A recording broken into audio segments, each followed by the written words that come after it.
I have the great pleasure of hosting Dr. Kevin Young, who is a principal researcher at Microsoft Research. So, Dr. Young, thank you so much for your time and for doing this podcast. Thank you for having me. Wonderful. So I would like to start our discussion with the first question. So what are your primary research areas, and can you share your journey into Microsoft Research? Yeah, so nowadays I focus mostly on using deep learning for understanding and designing biology. My focus historically and at the moment have been on biomolecules, especially proteins. So how I got into this was I started doing my PhD in chemical engineering back in 2014, in the early machine learning days. And I knew I wanted to join this lab, Francis Arnold's lab, and they do direct evolution for protein engineering. But most of our lab then did direct evolution to design enzymes, which is a really interesting topic. And a lot of the people she hired were really good organic chemists. Organic chemistry is great, but I knew it was not what I wanted to do. So I told Francis, I really like your lab. I really like this direct evolution thing. I think it's an amazing way to engineer proteins. It's obviously very effective. It's very elegant. But I would like to not become an organic chemist. I see. And she said, well, I have a project. It's not organic chemistry. And we wanted to have a machine learning component. And all my machine learning people have graduated. Oh, wow. So would you like to learn machine learning and do this? I didn't know what machine learning was. It's like, sure, okay, let's do that. And basically, 2014 was the year when deep learning was like become mainstream, right, in the media and in the science. Yeah, so I think ImageNet was 2012, right? Okay, so 2012, this is kind of when it's just starting to take off. So for that first project, we actually didn't use deep learning at all. We used machine learning, but not deep learning methods then.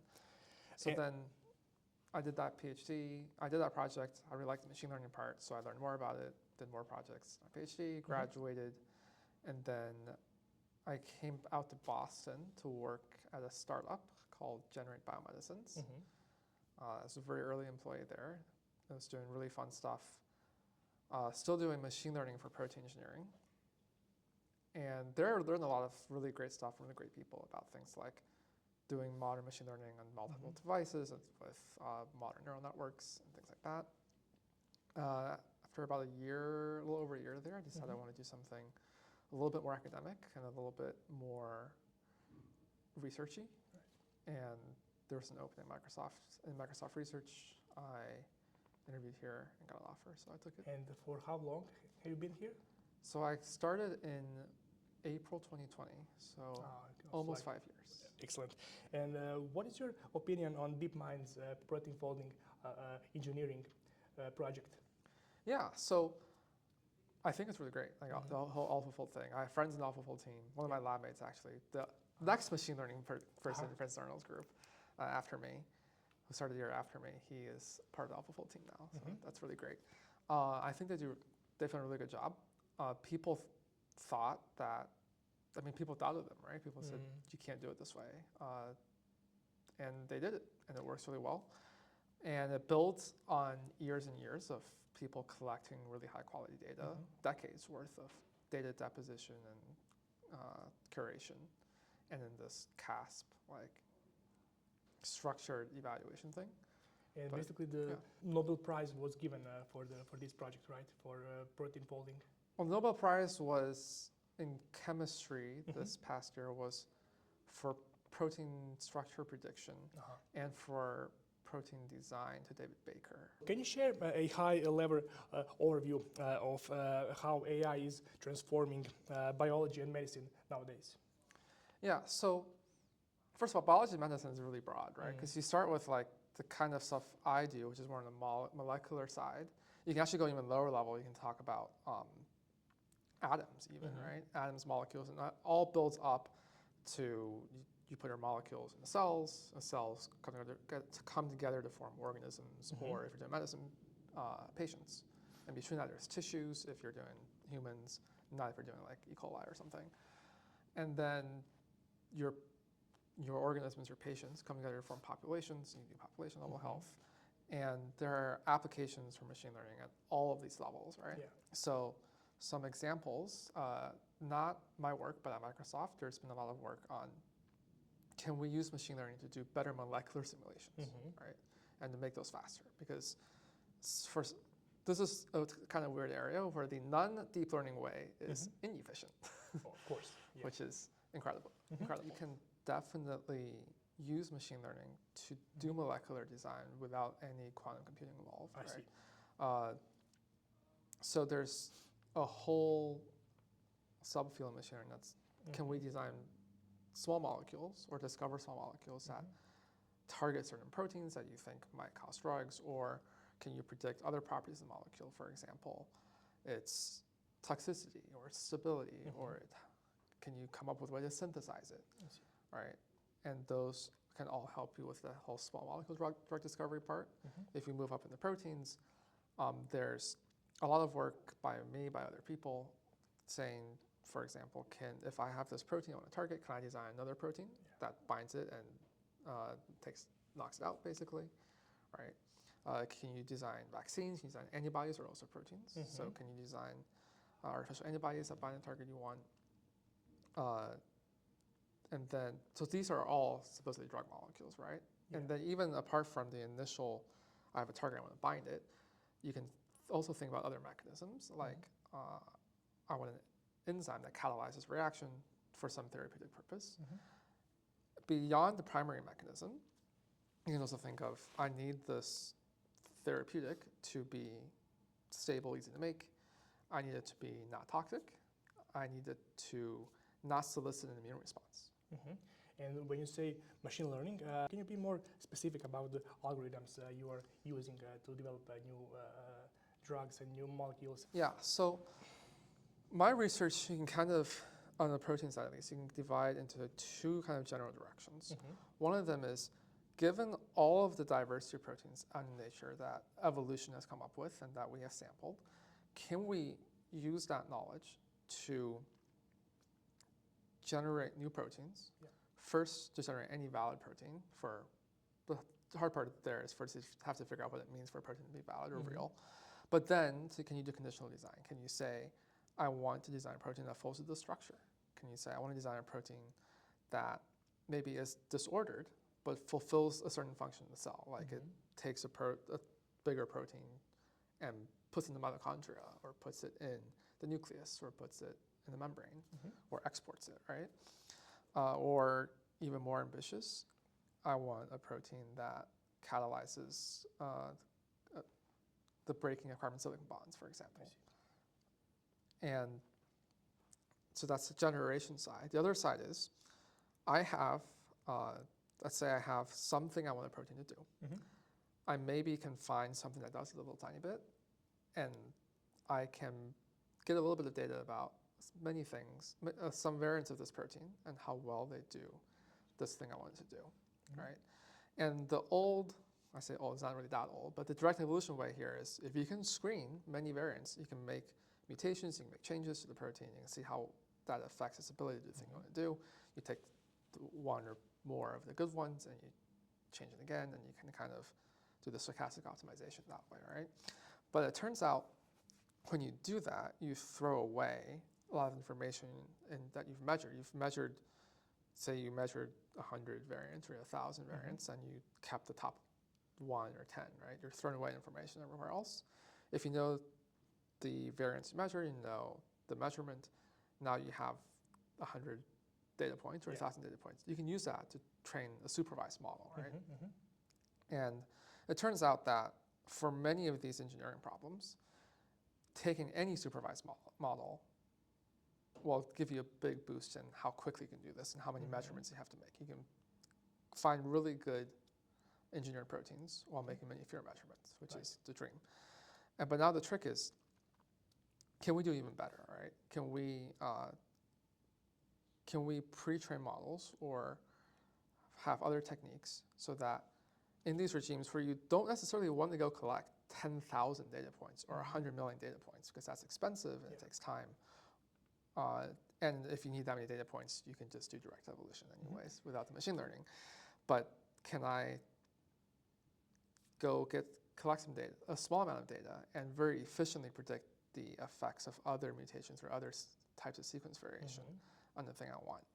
And this way I can make fewer measurements, I can do fewer rounds of measurements, all of which takes time and money. And have you maybe tried some other models like unsupervised reinforcement or semi-supervised? Yeah, so this kind of framework I call machine learning guided directed evolution, and it's what I did in the early part of my PhD. I kind of started doing this, building on work by earlier people, of course. And I first started doing this with Gaussian processes, actually. Oh, okay. So these are these Bayesian methods that theoretically give you calibrated uncertainty, so you can decide what sequences you want to see next in order to kind of optimize while seeing as many samples as possible.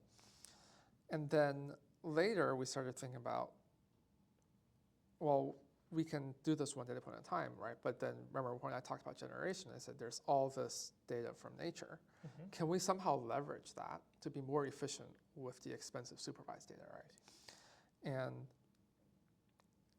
about this time, natural language, people started doing things like BERT and then the autoregressive pre-training. So people do that in proteins. Yeah.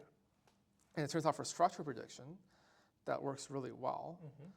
Unfortunately, at some point, and for most of these problems, it does give you a boost to like go train a protein language model on 50 million, 100 million natural proteins, and then you do better on your data set that has like 100 data points, right?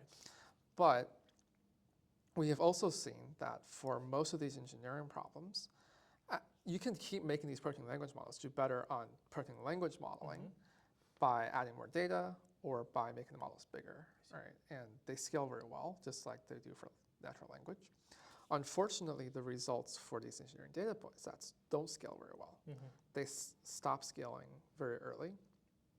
And you find other interesting things like if you do structure prediction, for example, as you take a model and you pre-train on the protein language modeling task, the longer you pre-train, the better you do in structure prediction. Okay. So like models like AlphaFold, for example, have a protein language model component that is pre-trained in this way.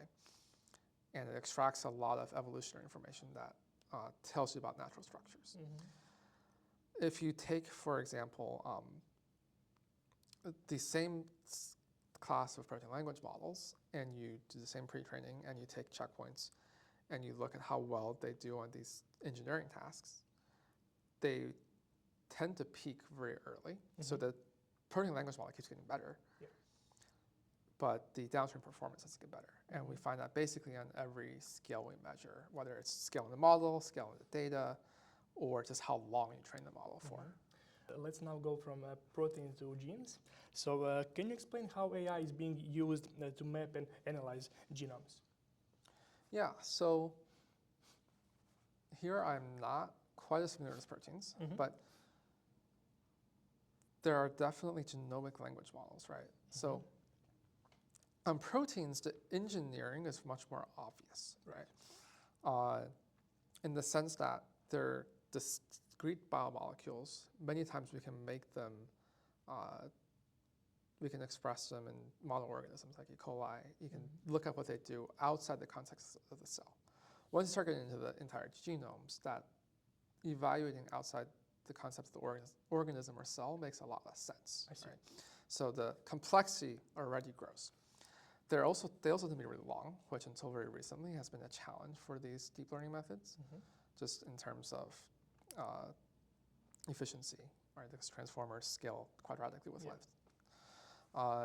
With that said, there have been a lot of interesting work recently on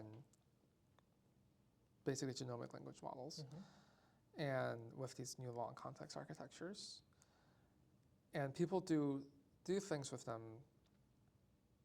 a variety of things. So there are some early efforts where you train the human genome and try to figure out, can you predict metagenomic marks or, epigenomic marks or regulation, right? And then there are also people who, for example, there's a model by the ARC Institute now where they've taken a bunch of prokaryotic genomes and trained a next token predictor to generate genomes. And they've also found some really cool applications for it. Like when you consider protein function, yes, theoretically the function is completely encoded in the protein sequence itself, but where that protein's gene is in relation to other genes and regulatory elements in the genome actually gives you information about what that protein does. Okay. And they use that information to conditionally generate proteins, and then they test those proteins in the lab, and they do the things you would expect them to do. It's pretty cool. And what are the ethical implications of using AI to interpret medical data, especially in terms of privacy and security? I mean, once you get the patient data, anything that has to do with human data, right? The privacy gets much more stringent. So the stuff I do, I work with genomic data, yes, and proteins come from genomic data, but they're typically, you typically get them from model genomes. So there's like a few human ones, right? But we don't know who they are. They're just like the human genomes, the reference human genomes. And then you get the reference genomes of whatever other species we have reference genomes for, and they're not human, so they don't really have privacy concerns. Okay. And then you can do metagenomic stuff, which is you scrape dirt or gunk or ocean water or whatever, and do shotgun reads, and you get a bunch of short reads, and you try to piece together what's in there. And I don't think that the LG care too much about privacy. I see. Okay. And what are some of the biggest challenges in applying AI to biology and medicine in general? So there's a few challenges here. One is that, let's say I make a model that generates images or generates text. Humans are really good at both producing images and text and judging images and text for quality, right? I can look at an image and say, oh yeah, that looks like a real image, right? Or it looks good, or it looks sharp. And I can even start describing why it looks good. Now, let's say I generate a protein sequence, a sequence of amino acids. I can look at that. If you've spent your whole life as a protein biochemist, you can maybe say, oh, this looks like a channelrhodopsin, or this looks like it could be a membrane protein or something, right?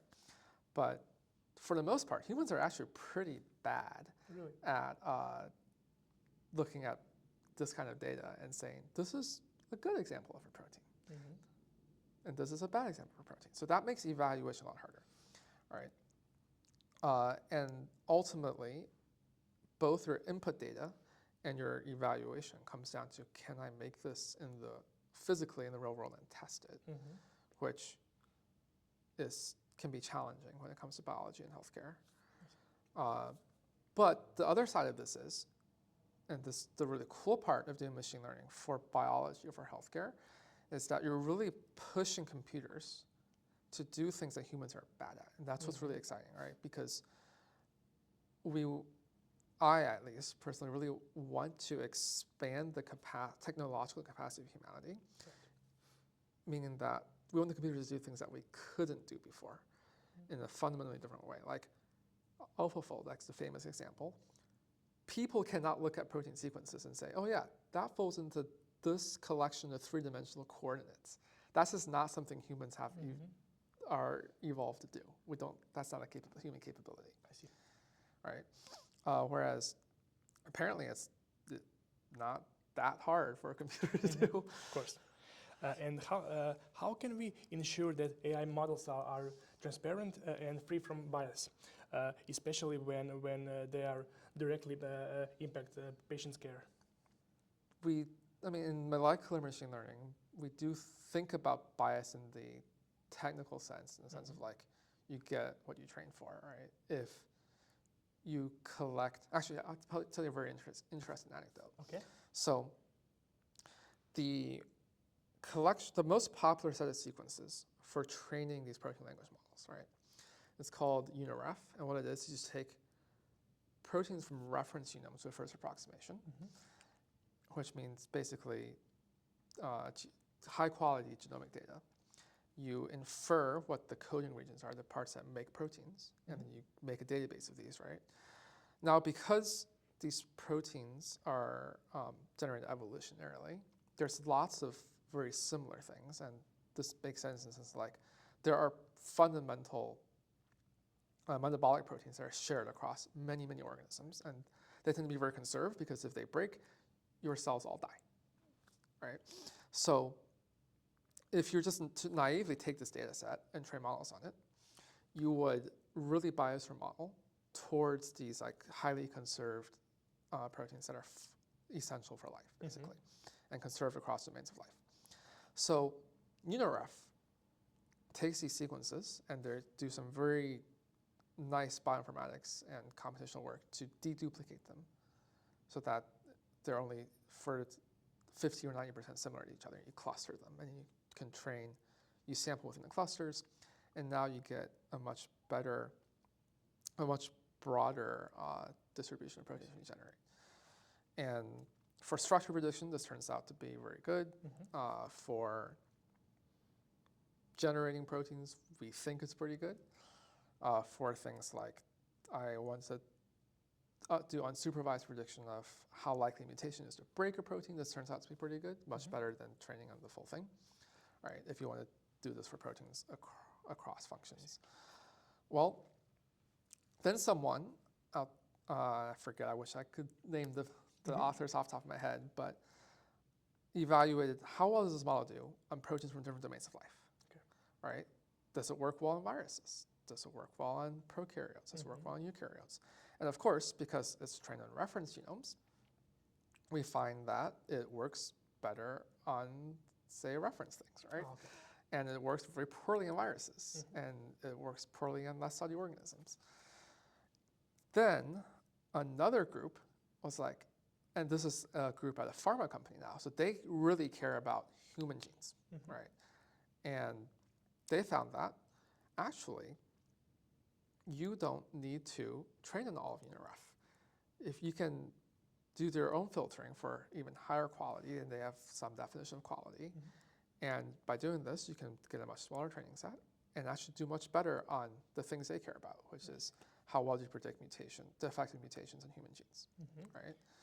And so this also comes in, this is interesting because these two different groups have very different ideas about what kind of bias is bad, right? The first group is like, but we want to understand viruses. The other group says, I want to understand humans. And in this case, what's in your data set affects your ability to do one task better. And it's not trivial to balance those, or perhaps it's even impossible. Right. And what misconceptions about AI do you often face? What misconceptions do I face? So within the biology, healthcare kind of field, there's a few things I see. One is like, it doesn't work, right? And fortunately or unfortunately, for many things, especially when you can collect a lot of data, and you can collect, it's even better if you get labels for that data, deep learning does work pretty well. Whether you like it or not. Whether biophysical ground-up methods were not the best way to predict structures. Even with small amounts of data, you can speed up direct evolution, protein engineering experiments. So they do work in the sense that, like, I can go make things in the lab and they will work, or I can go make things in the lab and the structures match what the model said it would be. All right. The other thing people sometimes say though is, oh, deep learning can do everything, right? But here we can bring back my story earlier about these pre-training methods and how they don't necessarily scale the way we want on these protein engineering tasks I care about, right? If we think deeply about why that is, it comes down to you can't learn things that aren't in the data, right? And we train these protein language models. What do we train them? We train them in natural sequences. These are sequences that are shaped by evolution, selected by evolution to do things in the context of the cell. And in the cell, for example, I probably don't want protein X to be super stable, right? It has to degrade with the right half-life for the cell to function. Or I may not want to do this reaction as fast as possible because that messes up my metabolism, and that's probably really bad. Whereas if I'm engineering a protein, maybe I want one that's very stable and does this reaction as fast as possible, and only that reaction, nothing else. And that's very artificial. And the data can inform you to some extent about that, but not nearly as much as you'd like it to. And one genetic question, if you could solve one biological problem using AI, what would it be and why? Oh, goodness. So some interesting ones. I'm sorry, but I might have more than one. Yeah, of course, please, just. From a kind of cool technology and useful technology thing, also not sure if it's possible thing, fundamental to life, carbon fixation, nitrogen fixation. Do it cheaply, do it enzymatically, do it without like toxic byproducts or lots of energy input, right? So carbon fixation is what plants basically do. You take carbon dioxide from the air and you turn it into biological carbon. Nitrogen fixation is take nitrogen from the air and turn it into ammonia, which you need to, that's where the nitrogen in our bodies comes from. I see. And doing that, and for example, for nitrogen fixation, the ability to commercially make ammonia from nitrogen gas is how we get fertilizer, and then we grow things, right? Okay. And there's not very many plants that actually do it, do it themselves, or do it symbiotic with bacteria. I had another one, which is a much more technical one. So when it comes to genes and studying cells, we can, for example, if I want to know what a cell is doing, what's called a cell state at any given time, I can break that cell open and measure the abundance of every chunk of DNA in the human genome, right? Okay. And we can do that because we have these really robust short-read sequencing methods where you pull the DNA molecule or short parts of short DNA molecules through a pore, and you measure the change in voltage across the pore, and that gives you these very clean reads of what nucleic acid was inside the pore at the time. And you pull it through and you know, right? And that gives you these amazingly fine-grained readouts of like what is happening in the cell at any given time. Now, we know we can do this, basically what that tells you is how much, you usually do this for RNA, which is what got transcribed from the genome to make proteins, right? So it's between the static genome and the proteins that actually do most of the stuff in the cell. And it tells you how much of each part of the genome was existing in transcribed RNA when you killed the cell, basically. Okay. Now, the question is, could we do this for proteins? Because the proteins are how to actually do most of the things in the cell. And we also know that the RNA abundance doesn't perfectly correlate with protein abundance because things break down at different rates. Just because RNA is there, maybe it doesn't get translated, et cetera, right? Some things get exported. So unfortunately, it turns out to be much harder to do this kind of single molecule sequencing for proteins for a variety of deep technical reasons. People have tried other techniques, but there are other challenges there. The takeaway is that we don't have a robust single cell proteomics methods right now. This is not entirely machine learning problem. So where machine learning comes in is for like the signal processing. If I can take a protein and pull it through a pore, the signals you get are much harder to interpret than the ones you get for DNA. Can you use machine learning to help you there? But the machine learning may not help you with how do I pull the protein through the pore, right? I see. So what does a typical day as a senior researcher or principal researcher at Microsoft Research looks like? Yeah, one of the great things about this job is that there's not necessarily a typical day, right? Because, so we kind of think of it as like it's very similar to being a professor, except you don't write grants and you don't have full-time students. So you're much more of an individual contributor than your typical professor is. But that means that in the course of a month, I might write my own code, run my own experiments, coordinate with collaborators or CROs to do wet lab experiments. I might mentor students on an informal basis or interns. I have team meetings with internal collaborators or with other people in the lab to just talk about ideas. I might write papers, I might review papers. I'm probably forgetting some things here. You can also do talks, which means you have to prepare the talks, which takes a shockingly long amount of time. And the reason it's not a typical day is because you cannot do all of these things on one day. So they kind of get packed. And then there is kind of a yearly rhythm to it in that we tend to take interns in the summer. So in the summer, a lot of the time is supervising interns and helping them and mentoring them. And I like to think of it as I spend the rest of the year doing more IC work so that I have knowledge in my head to teach to the interns when they're here. Of course. And what are some of the most exciting AI innovations coming out of Microsoft research right now? Some really exciting things. I like talking about exciting things. Okay. So I'll start with what I do, and then I'll expand with my group. I'll go out further. So we released last year, I think. Time is fuzzy. A model called EvilDiff, which is a order agnostic. It's a diffusion model. It's also kind of a language model for protein sequence, and we can show some really cool capabilities. For example, we can generate just proteins, and we make them in E. coli, and they express and they're stable, which is great. We can also design binders to targets, and then we also made intrinsically disordered proteins, which are really hard to engineer with structured methods, and we put them in cells and show they function in the cells, which is really cool. We're working on some better general models now, which will hopefully come out soon, depending on how good I am at writing things. So expanding out in BioML here in New England, there's been work on single cell. So we have a collaboration with Broad, and there's some really cool work going on there. I'm not as involved in that, but I follow it because it's really cool.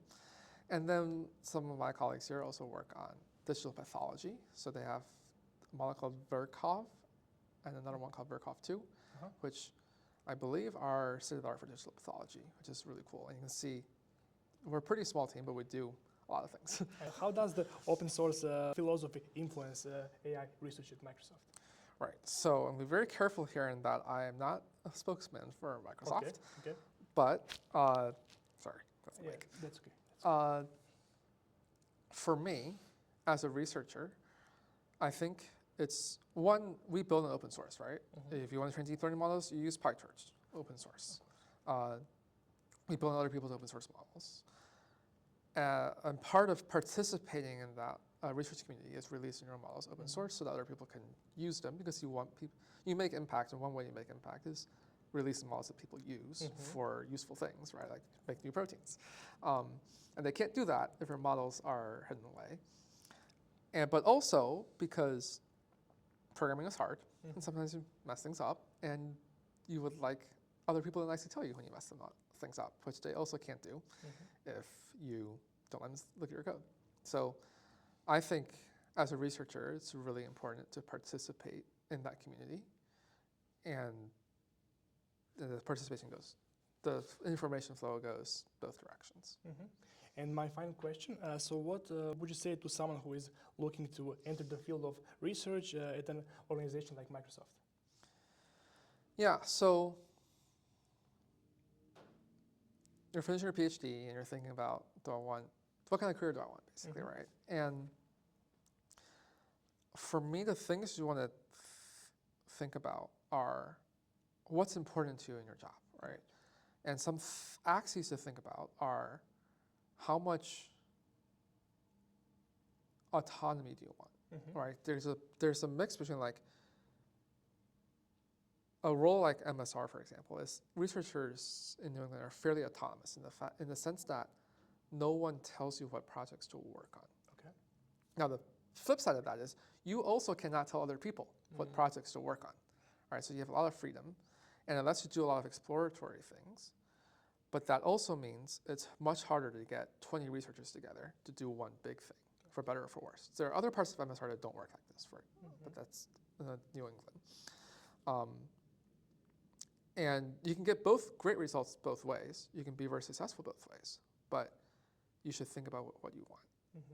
But even within MSR, for example, there are teams in Health Futures or in AI for Science that are very successful, but do not work this way. It's much more, we have a goal, a very big, ambitious goal, and that's a goal this entire team works towards, right?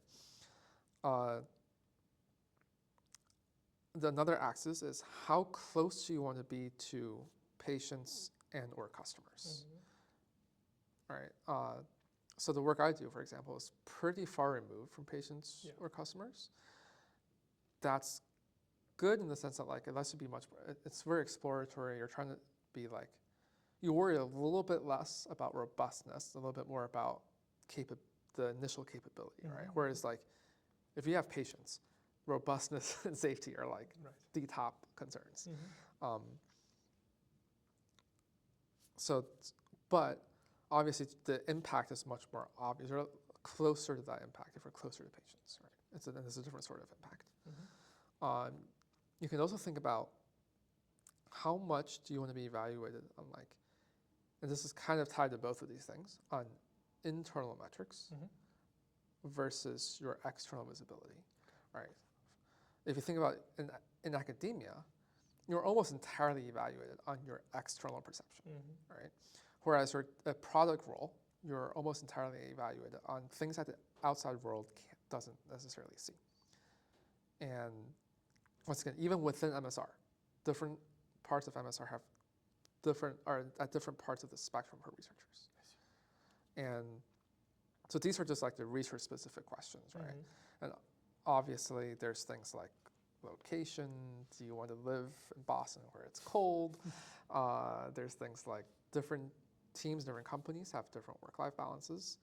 And you can also think about comp and how risky that comp is versus how much upside that comp is between base and stock and bonus, right? And whether that stock is at Microsoft or at a startup is a very different risk